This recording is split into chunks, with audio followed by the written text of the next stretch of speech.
Ce jour-là, Catherine Dorquel, chargée de mission à Magny-les-Hameaux, joue la VRP. Elle est venue à ce colloque à la faculté de médecine de Saint-Quentin en Yvelines en quête d'un médecin généraliste. Cela fait 1 an qu'elle cherche la perle rare. À Magny-les-Hameaux, on a seulement 4 médecins généralistes, dont 2 à mi-temps. Donc effectivement, il y a une forte demande. On a un médecin généraliste qui quitte la commune pour des raisons personnelles. Et on a un local en construction qui sera bientôt terminé d'ici fin décembre, où il y a la possibilité d'installer dans 70 mètres carrés un médecin généraliste, voire 2 s'ils mutualisent.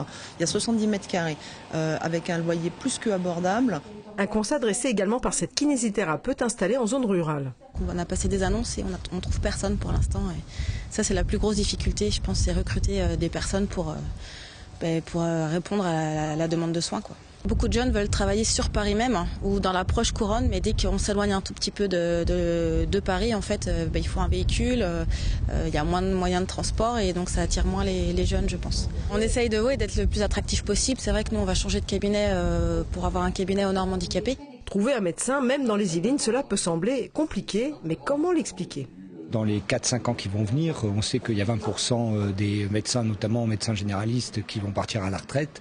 Et les jeunes ne sont pas encore formés pour les remplacer. Et donc on va avoir 4-5 ans difficiles. Le problème est que le monde libéral n'attire plus les jeunes médecins.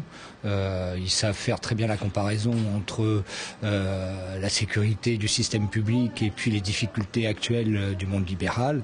Et leur choix est tout fait. Donc, il faut leur faciliter leur exercice au quotidien et aussi regarder les rémunérations. Les jeunes générations ont envie d'avoir un certain confort de vie.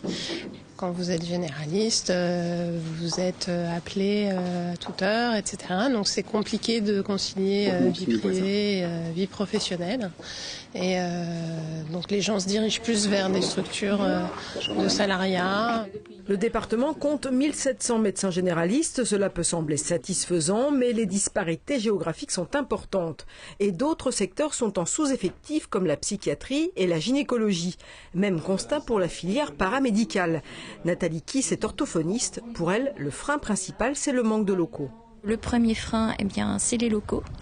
Et qu'à partir du moment où on mettra davantage de locaux à disposition des médicaux et paramédicaux, ça deviendra un facteur facilitant. On ne gagne pas autant qu'un médecin généraliste, donc on est très regardant sur le montant du loyer et on ne peut louer que des petites surfaces. Voilà. Donc pour moi, c'était un gros problème. Le prix des loyers, cela impacte aussi les cabinets de groupe qui deviennent de plus en plus fragiles économiquement. L'Union régionale des professionnels de santé a lancé de son côté une pétition pour les soutenir, une pétition à retrouver en ligne.